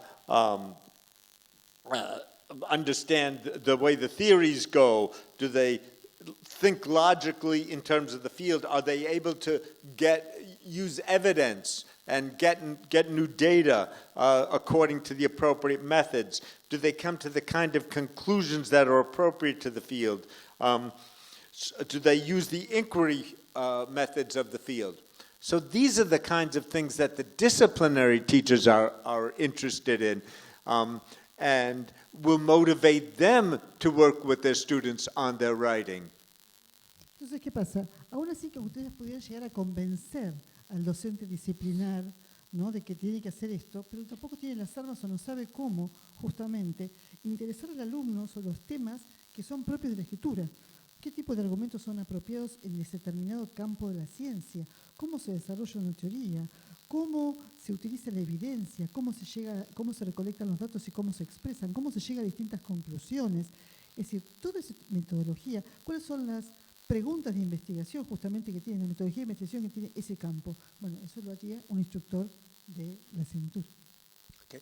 Now this next slide is here because it is a current obsession of mine. It's a long-standing obsession, but something I've been working on more recently. I'm not going to talk about a lot today, but we've heard today about genre, and learning disciplinary genres is part of getting people into the thought world. We've also had a little bit about intertextuality, about how you represent your reading, and learning the literatures of the field. So those are two things that are very important for the disciplines. But I think there's a third thing, which is evidence, and which is sometimes the evidence is already in other books, but ultimately it is going out and collecting new data using methods of the field. So I think this is a third element, and it varies from discipline to discipline, and I think it's something we should start paying attention to more. So I have a couple of small studies, maybe you've heard one or two papers about it, but and I'm going to be talking in Cordoba about this. But that is just another element I'm putting up here to think about. Justamente lo que dice, bueno, algo que él quiere en cierta forma señalar es que, bueno, hemos hablado mucho de géneros discursivos, de desarrollar la literacia dentro de esos géneros, de cómo este género disciplinar, cómo trabajar los géneros disciplinares, porque queremos justamente la intertextualidad, ver cómo el alumno ingresa a ese campo disciplinar. Pero bueno, él quiere ahora llevar el tema hacia la evidencia, cómo ser los métodos para recoger los nuevos datos en el campo, cómo este tercer elemento, él está empezando a trabajar sobre esto, dice que hay 2 o 3 artículos que están escritos, que él lo va a presentar esto en Córdoba, pero bueno, en cierta forma quiere ver este nuevo interés que tiene sobre este desarrollo de la evidencia, que esto lo ven acá en esta filmina. Maybe I should say one more thing, that evidence, disciplines and field literatures are just people making language with each other. How does the world get in? Like, how does the cows get in there? It is through the methods by which the world is inscribed. It is like, I read a cognitive scientist recently who was talking about our eyes, our fingers. They are like portholes, windows from our internal neural systems out to the world, and that gets information in. Well, this is the way we get information about the world into our philosophic systems, is through our methods. And unless it comes through those methods, the disciplines won't pay attention to it because it's not reliable, right? It's like you've got eyes that are tricking you, right? So you have to follow the methods and make the kind of arguments you can often see how that adds that picture of to get a better picture of the world and not just make up words, because there are a lot of smart people in the world who make up a lot of words. But which words are closer to the world and help us live better in the world, paying attention to the world, right? And that's where evidence methodology comes in. And that's one of the, let's say, the reasons that scholarship, or in the last several centuries, keeps improving, is because they're finding more ways of getting more kinds of evidence. But also, critically, we need to think about, why does this field use this kind of evidence and that field use those methods? And what does that tell you? That field can only tell you certain things because it's just using its fingers. The others are only using its ears. The others are using eyes but only looking in this direction. Others have a pair of glasses on them, right? You have to be able to criticize and understand the different methods to know what realities they're inscribing and how. Bueno, espero poder hacerlo bien, si no me ayudan. En cierta forma lo que él hablaba es justamente la evidencia. La evidencia es que cada disciplina tiene distintas formas de mirar hacia la evidencia, ¿no? Como si fueran pequeñas ventanas en donde esa disciplina va a poder focalizarse y va a poder, de cierta forma, recuperar información, como si fuera neuronal, a través de una cuestión mayor, digamos, filosófica, como él la llama. Entonces, esa forma de mirar la evidencia es lo que cada disciplina busca para reconocer aquello que es verdadero para la disciplina y aquello que no lo es. Cómo esa mirada del mundo, cómo puede mirar esa realidad del mundo, cada disciplina tiene una forma distinta. La puede ver desde un ojo, desde una mano, desde el oído, desde ponerse un lente especial para mirar esa realidad. Y eso es lo que permite a la disciplina reconocer justamente que ese mundo que construye la disciplina es el que la disciplina necesita ser construido y lo que ha permitido el crecimiento del conocimiento de esa disciplina. Por eso, hoy, una mirada muy potente debería estar puesta sobre los métodos en recoger los datos, de cómo se recogen esos datos y cómo se explican esos datos, que es justamente lo que la disciplina está pidiendo. Porque hay muchas palabras, hay muchos mundos, pero cada disciplina mira el mundo desde un punto de vista particular. So let's think about, just very quickly, because I know we've taken a lot of time. So these are some general implications of this for literacy development. Writing should be tied to the student's knowledge of the world and how you represent the world in your writing. And that also motivates writing, and it's another, is the word heuristic familiar? A heuristic is a way of getting you to think about things. I have found that getting evidence is a great heuristic. It makes me think about, it gives me new things to say. Otherwise, I just repeat myself, but I look at the world, well, intertextuality helps. I read a book, it gives me new ideas, but I look at the world, and it gives me new ideas, right? So it's tied to how the world, and it should be how the world is represented. And it should be connected, writing should be connected to real life uses, not just looking at the world, but why are you looking at the world, and how can you grow in order to act more in the world. And then it should be tied to the students developing voices in discussions that are important to them. It should help them speak more powerfully to the things that they want to speak about and to the people they want to speak about. Justamente lo que dice, bueno, ¿cuál es la implicancia, ¿no?, que tiene esto en la investigación, en la práctica, en el desarrollo de la electricidad? Entonces él dice que, bueno, nosotros tenemos que, a partir del conocimiento que tiene estudiante del mundo, y a partir de ahí motivar hacia la escritura. Y él habla de los heurísticos, que es lo que cree que es lo que es importante, porque eso le da los datos que nosotros empezamos a recolectar más en la mirada que tenemos hacia el mundo, genera cierta intertextualidad, lo que le permite decir que, bueno, miro el mundo y a su vez cómo me lo representa o cómo se representa ese mundo. Conectar hacia los usos reales de la vida de los alumnos. A su vez, ¿para qué? Para que contesten no solamente por qué es lo que estoy escribiendo, sino por qué estoy escribiendo y cómo yo puedo crecer para poderme convertir en una persona que pueda actuar en este mundo. Desarrollar entonces, por ejemplo, las voces de la discusión, ¿no? Es decir, en una charla, desarrollar la voz del alumno y cómo puede hablar a partir de él para poder generar un cambio o generar espacios de poder. Okay. And so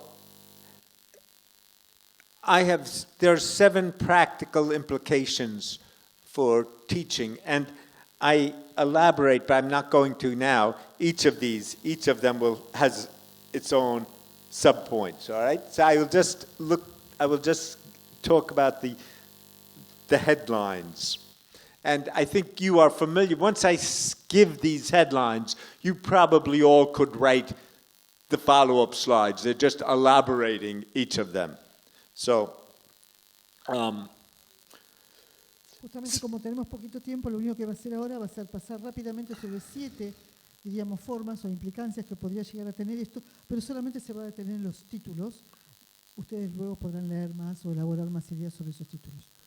So we should support writing at every level, starting early and continuing on through postgraduate and even in professional life. Find ways to do that. I was just talking with somebody, it was just recently, but it's a conversation I've had very often with many people. Sometimes, oh yes, it was in the car today too. You'll remember that sometimes people don't support writing until postgraduate, because that's what the first time they noticed, the students can't write the thesis. We've never asked them to write before, and then they have to go on the stage of Teatro Colón. You know, it's and so they say, you must help our postgraduate students write. And you want to say, you should have told me that 20 years ago when they were first starting, right? Somebody walks with the doctor's office and they're near dead. And you say, you should have come to me 20 years ago. But that's where they notice where the bleeding is, right? So we should everything we can, we need to do we take it. People only walk into our office when they're bleeding, say, okay, we will try to help you then. But try to get them earlier and earlier and go backwards and think about how at every stage we can help build the skills and build the engagement with writing. So that's the first lesson. Entonces, la primera lección que él diría sería, hay que enseñar a escribir siempre y desde entrada. Es decir, no podemos esperar dice, bueno, que había hablado con alguien de acá del auditorio, bueno, llegan al doctorado y, no saben escribir la tesis. Bueno, rápido, hay que enseñarles a escribir la tesis. Bueno, vos tenés que haber venido 20 años atrás, no ahora. Porque para poder llegar a escribir, es como el violinista en el Colón, no van a ir al Colón si nunca tocaron el violín, es decir, tienen que saber escribir. Entonces, hay que apoyar y sostener la escritura, en todas las etapas de la escolaridad. No se puede entrar, como decía él, a la oficina del director de tesis y decirle, bueno, ahora enséñame a escribir. No, tenías que haber venido hace 20 años atrás, no ahora. Entonces, cuidado, hay que apoyar siempre esa lectura. Escritura, perdón. And at each of these levels, students need to also, you be able to use writing to express, to communicate with others, which means sharing their ideas, their perspectives, what they understand, and not just do exercises to spell things correctly, but they need to learn from the beginning the power of communication and watch that grow as they what they have to communicate and the situations grow, then they can communicate more and discover the possibilities of communication in their new situations. Justamente lo que dice, habla de un ejemplo que es muy típico de la escuela norteamericana primaria, ¿no? Dice, no hay que concentrarse tanto en el deletreo, porque en Estados Unidos se trabaja mucho sobre el deletreo.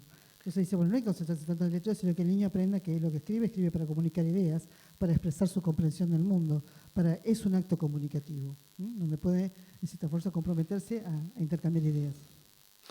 And so writing also needs to be not just what they're thinking, but connecting with knowledge and with the world and with their thinking in their subject areas. Again, from little kids who might be writing about the fish that they're fascinated with or dinosaurs, all the way through the people writing research papers, right? It's the connection with what they're seeing in the world, what's important to them, including their imaginative worlds. That's highly motivating, and often imaginative worlds are speaking, their imaginations come from within them. So it's things they are seeing in another way. So that also must connect and be communicated.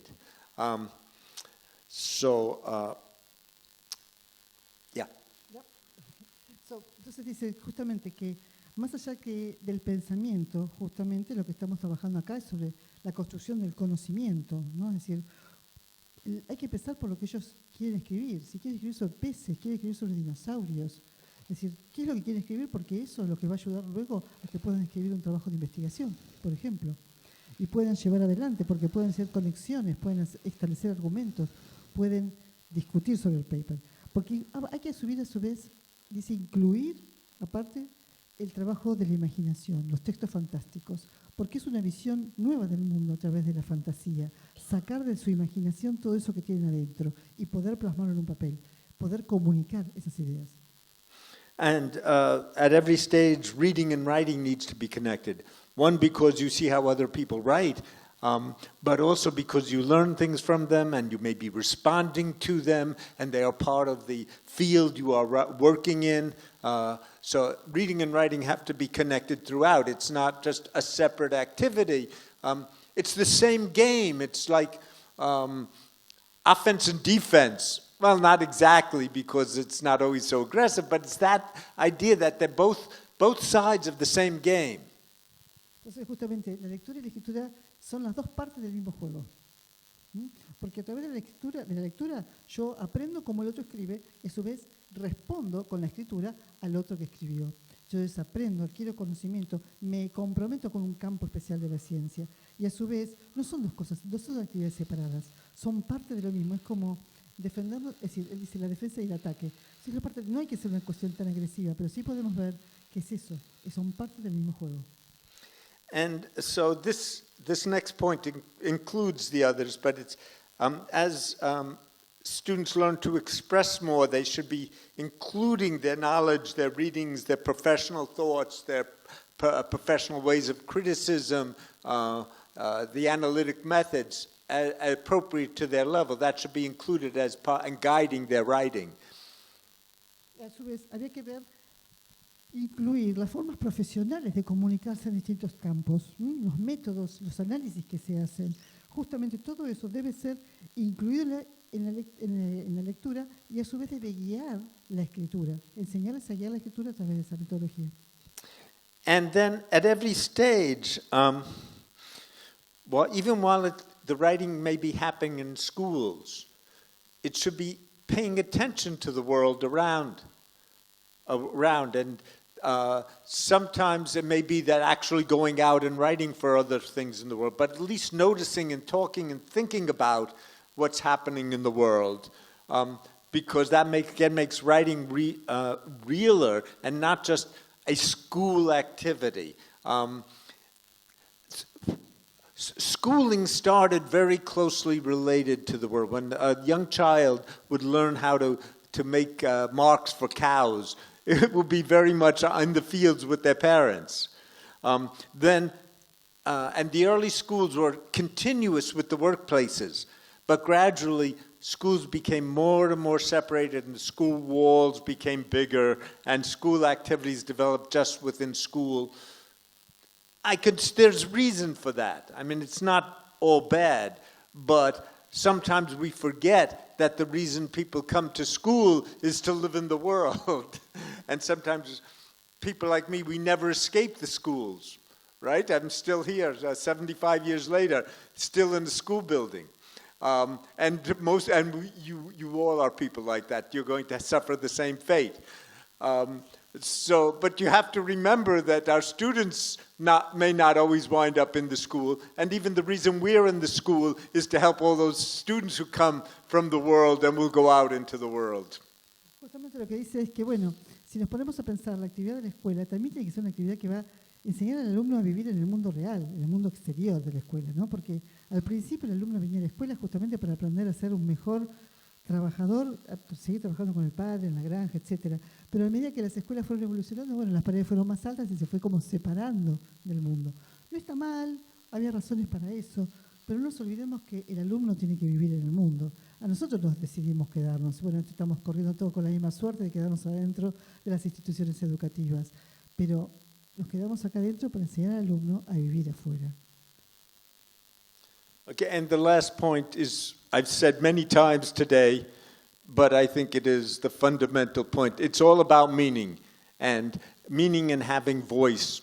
And so you have to engage students in places that are meaningful for them and to help them gain voice so that they can express their meanings and engage with other people who are engaged in these meaningful activities for them. Entonces, justamente lo que dice es, bueno, lo que vino repitiendo de que empezó la charla, ¿no? Acá hay una cuestión de construcción de sentido, de significado y de voz. Una voz que le permita, tiene que ganar una voz, expresarse a sí mismo. ¿A través de qué? Actividades que tengan significado para él. Y poder interactuar en el mundo así. Ok. Es todo.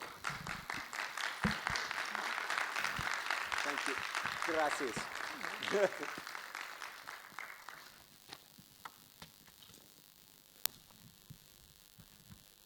Bueno, muchas gracias, Chuck, por tu maravillosa charla. You understand perfectly.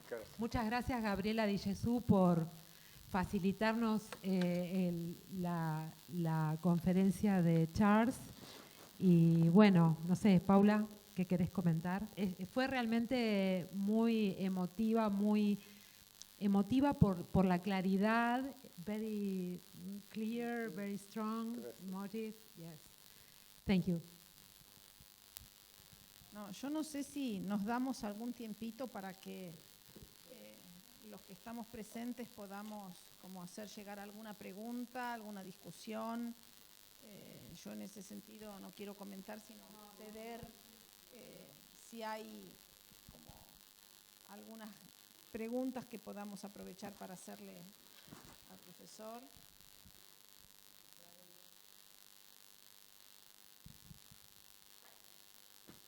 I was very happy to see Delia nodding when I was talking, so this is okay, right? Lo que dijo que estaba muy contento de que ustedes estaban como asintiendo con la cabeza, entonces decía, bueno, perfecto, entonces estoy hablando bien.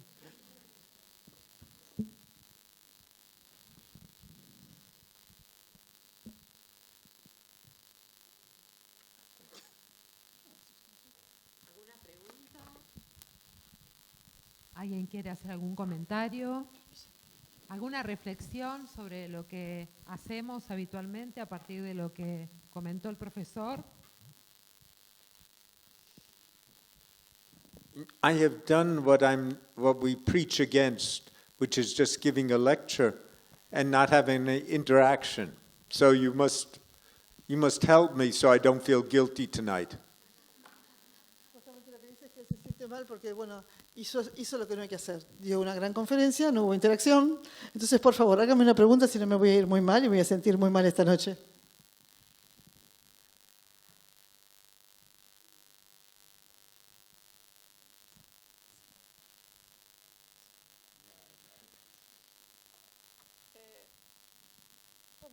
Hay traductor, así que traductora, Gabriela, intérprete. Para pensar la pregunta, ¿no? Sí. Okay. Bueno. Escriban. Es que yo creo que es eso, es que si uno no tiene así, no se le ocurre algo bueno. No necesito preguntas, tal vez sentimientos, ideas, cualquier experiencias, cualquier.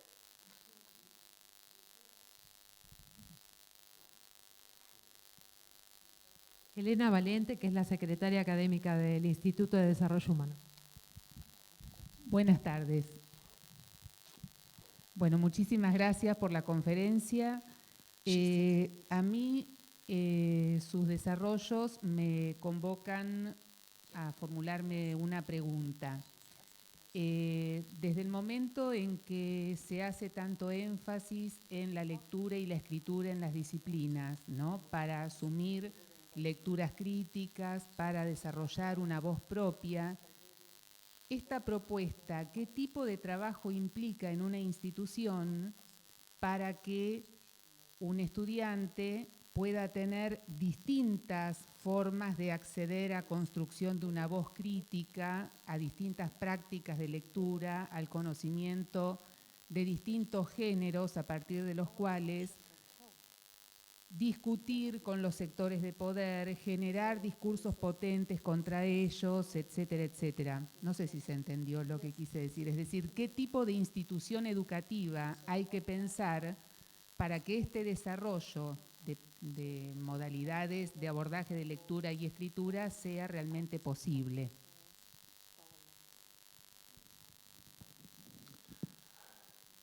So, well, the most obvious and important thing I will mention quickly, but then there are other things we can talk about that are less obvious.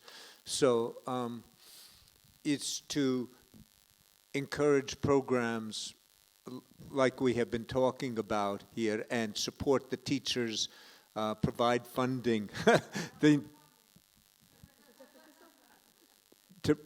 To provide the funding for them, and well, in the United States, we sometimes have the problem that there are people who aren't hired at the full level to do this work, but you have part-timers or people at lower positions, and it should have the full status.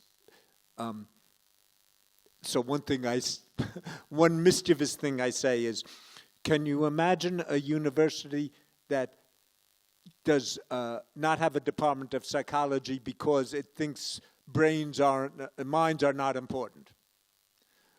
So if writing is as important as I think it is, and it is an infrastructure, the intellectual and organizational infrastructure of modernity, how come we do not have writing departments at least as strong as the psychology departments?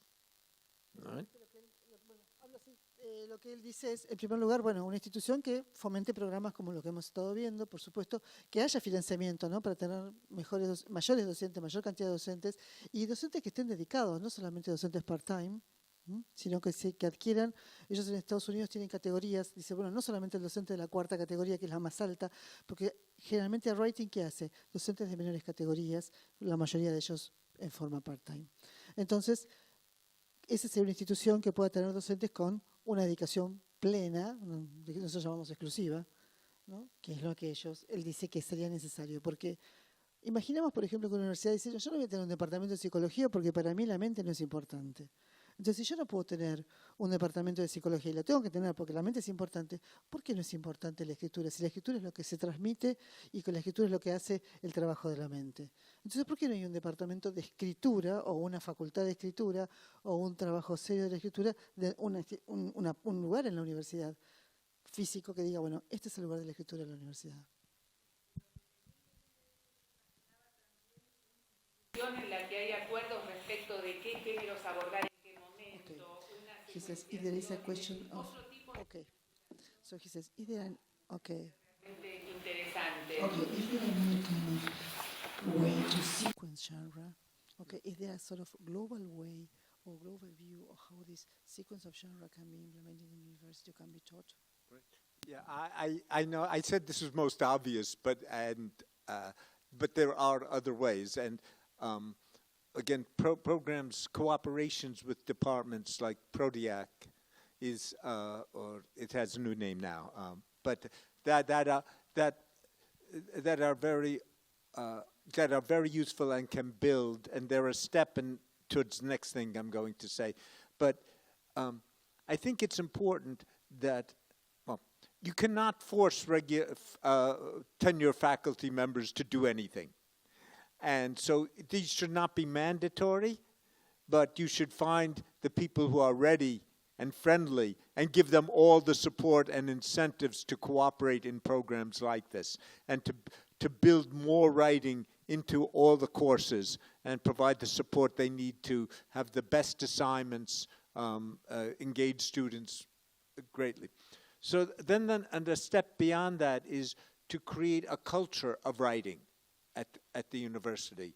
And this can be done in lots of ways, everything simply from prizes for student writing or journals, have student journals, or have events on campus which share, or websites where students share papers, creating portfolios, have students create portfolios and maybe making that a graduation requirement. And the portfolio is not just in their writing courses, but writing in all their subject areas. So there are many ways, once you start thinking about building the culture of writing on campus and show that the administration values this as an important element of the university life, as a central part of the experience. Maybe creating opportunities for students to have internships and use their writing externally. I imagine engineering students have internships, and they see that as an important part of their career and their education. Well, again, in writing, that could be part of the culture of writing, that you see that all careers have writing, and you go out and work in various places. So I think that's another thing that could happen at the institutional level.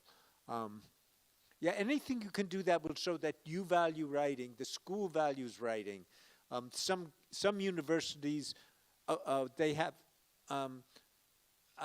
you might have it here, there's everybody at the university is encouraged to read the same book. Every year they pick a book. Do you have something like that here? Oh, yeah. Acá el tema sería que él dice que, bueno, habría que, dos cosas, ¿no? Primero, sí, te dijo lo que era lo más obvio, pero bueno, yendo más en profundidad a tu pregunta. Bueno, en primer lugar, el hecho de que sabe que a los profesores de carrera no se les puede pedir absolutamente nada y no se le puede obligar a nadie a hacer las cosas que hay que hacer, y bueno, hay que, como siempre, conectarse con los que son más amigables, con los que quieren trabajar, y a partir de ahí construir como los programas de PRODEA, que ahora se llaman de otra forma, etcétera. Pero bueno, empezar a construir con ellos otra cosa. Pero a nivel de campus, él hablaba de distintas ideas que se pueden hacer, ¿no? Competencias entre los alumnos, premio a una escritura, por ejemplo. Se puede hacer a lo mejor trabajos de escritura y de lectura. Él estaba justamente mencionando que en algunas universidades se elige el libro del año para leer y que todo el mundo debate y comente sobre ese libro. También hay trabajos de, bueno, por supuesto las becas o las pasantías que los alumnos, por ejemplo en ingeniería, y que tienen que usar su escritura dentro del trabajo y eso traerlo de nuevo a la universidad. Es decir, crear una cultura de la escritura dentro de la universidad, con distintas actividades, reuniones de discusión, etcétera, de distintas disciplinas, ¿no? Es decir, crear una cultura. Y eso va a ver que la Administración Central de la Universidad va a empezar a ver la escritura de otra forma y darle otro valor.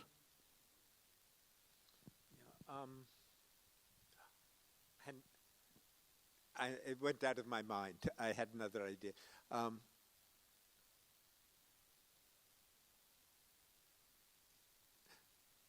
Maybe I will remember later.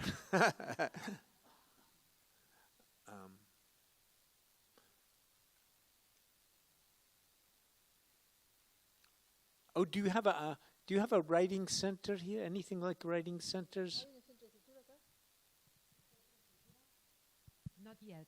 No, but that is also a very good, and those they can be peer writing centers. So, and students can be paid very cheaply or with credits for working in it. So you get the students who write better can support the other students, and just have somebody so when you have a paper to write, you can talk to somebody who can help you think about your writing. Justamente dice, bueno, si nosotros tenemos un centro de escritura, ¿no? Y trabajar en escritura de pares, aquel estudiante que escribe un poco mejor puede ayudar a otro que escribe menos. Bueno, dice, o pagarle muy poquito a ese estudiante o darle alguna especie de crédito en su carrera que le puede ayudar. Entonces, bueno, justamente favorecer esta escritura de pares, que eso sería una idea de las que se le ocurre que se puede hacer como centro de escritura. No, un comentario. Yo vengo de la Facultad de Ciencias Veterinarias de la UBA. Nosotros tenemos funcionando un programa de alfabetización académica y desde el año pasado formamos un laboratorio de escritura, que en principio estamos trabajando con las cátedras como para implementar prácticas letradas dentro de las materias, y la idea también es ir sumando talleres para docentes y para alumnos para facilitar el acceso sobre todo a la escritura. O sea, se llama Laboratorio de Escritura y está en el marco de un programa que surgió hace unos 5 años en la facultad. No es un centro.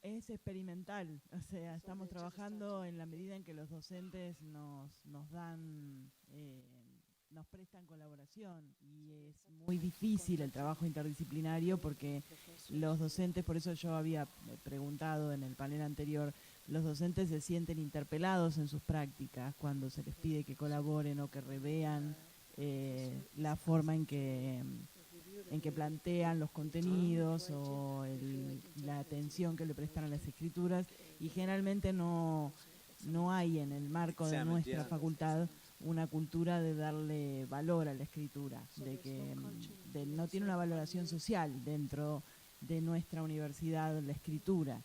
O sea, se piensa que no es una habilidad necesaria para el profesional. Ahora cada vez más y cada vez docentes más jóvenes se están interesando más en el tema, pero es difícil desde lo institucional y es muy difícil desde los titulares de las cátedras y desde los docentes más experimentados.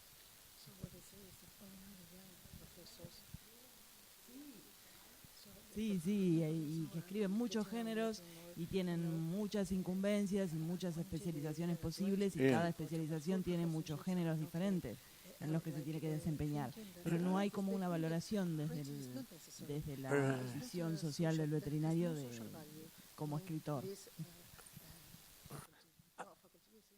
I have a couple of comments and maybe suggestions too, but I think almost everybody feels nervous about their own writing, including full professors who have published many articles.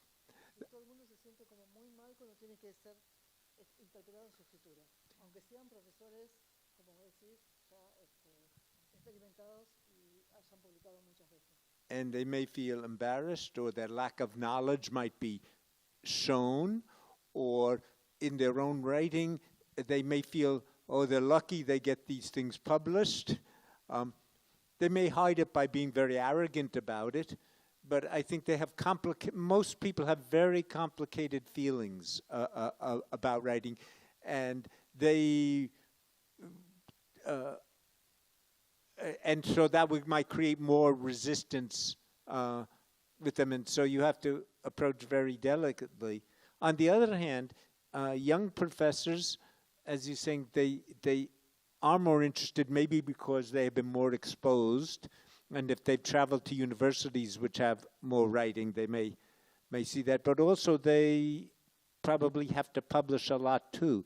And if you can provide some kind of help to them and get them to recognize how difficult it is and complicated it is for them, then they can start to appreciate how much more struggle their students have. They may have forgotten the struggle they had as students, right? So maybe if you can help them first, then, or at the same time, that might be a way. Also, have you, there are certain universities that have agricultural departments that also have good writing across the curriculum. And so they may know more about the specifics of your case. So in the United States, Iowa State University has a big agriculture school. And David Russell is one of the early people, important people in writing across the curriculum. And he's worked with agriculture faculties. So he may be a good person to contact. I think closer in Santa Maria, you know Desiree Motorot. She is retired now, but she worked in Santa Maria, which is, again, a big agriculture school. And so she may have some ideas about that. Have you also just, you know, there are international organizations both for writing centers and for writing across the curriculum, and they have meetings. Are you familiar with those organizations? Yeah. So, but again, there are people with specialized interests close to yours, experiences close to yours, so they might be able to give some very specific guidance. Let me ask, what genres do the students write in, and what genres do the professors write in? Una de las cosas, bueno, no sé si entendieron todos, pero lo digo rápidamente. Dice que la resistencia de los profesores, diríamos mayores o más experimentados, es justamente que muchos de ellos sienten que, bueno, tuvieron suerte porque los publicaron, pero no quieren exponerse a qué es lo que está pasando. Que los más jóvenes, a lo mejor por poder viajar o poder tener contacto con otras universidades, tienen un acceso o un deseo mayor hacia la escritura. Que lo que ella puede hacer, en cierta forma, es ayudar a ese profesor joven hasta publicar. Porque a lo mejor el mismo profesor joven se olvidó de sus problemas como alumno, pero ahora tiene la dificultad de que no puede ser publicado. Entonces, ¿por qué no hacer un trabajo paralelo? Trabajar con el alumno y trabajar con el profesor joven. Así como hay que acercarse con delicadeza a los profesores más grandes, con los más jóvenes se puede trabajar desde un trabajo de pares a pares. Y te dio algunas ideas de cómo conectarte con distintas, ciertamente, diríamos, facultades de agronomía en Estados Unidos, donde hay personas trabajando en escritura en el currículum. Y ahora te estaba preguntando qué géneros específicamente se escriben en tu facultad, qué géneros se escriben los profesores y qué géneros se escriben los alumnos. Y él te dio dos nombres, el de David Russell, que es una persona que ha trabajado muchísimo, los pioneros en escritura en el currículum, y de Mota Roth, que también está más cerca de acá. Entonces, bueno, son dos que ella te puede contactar, o las distintas organizaciones que trabajan en escritura en el currículum, como para que vos puedas fortalecer. La pregunta es, ¿qué géneros están trabajando? Nosotros empezamos a trabajar con algunos géneros profesionales y con géneros académicos. Y se trabaja con informes, informes de actuación, informes a productores, por ejemplo, con historias clínicas. How you call it? Clinical histories, okay, when you have a report about the health problems of an animal, for instance. Y después géneros académicos, o sea, respuestas de parciales, exámenes finales.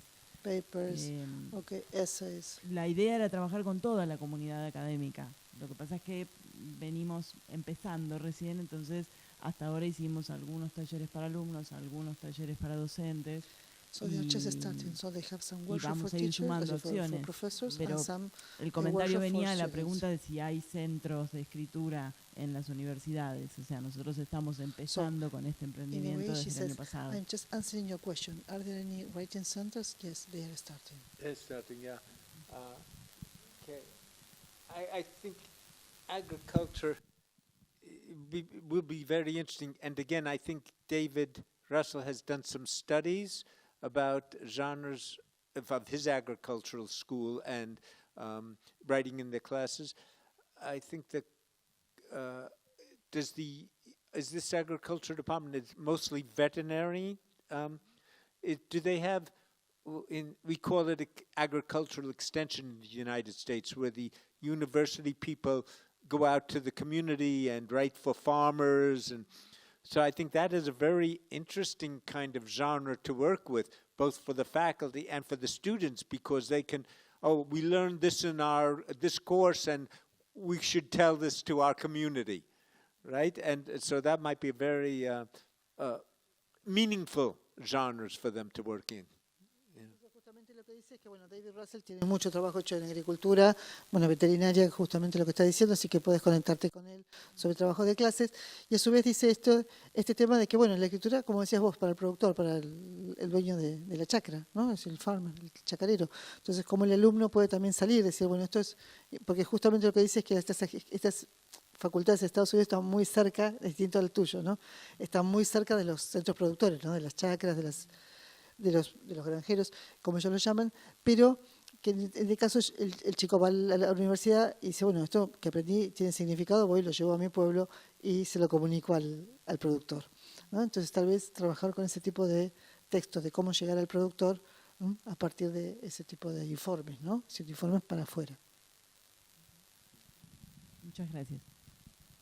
Bueno, ¿alguna otra pregunta? Ya estamos bastante tarde, ya es bastante tarde, somos pocos. Si no hay más preguntas, podemos ir cerrando el evento. Damos un aplauso. Un gran aplauso.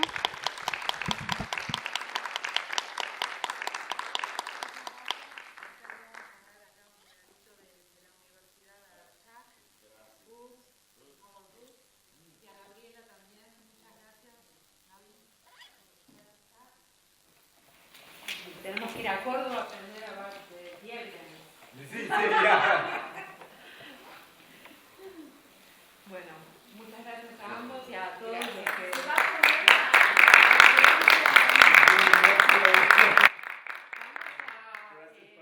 Y a Ignacio, que estuvo grabando la conferencia, que después difundiremos para los que no pudieron llegar hoy, a partir del video en YouTube, ¿no es cierto? Exacto, queda como un video. Muchas gracias, Ignacio. Por favor.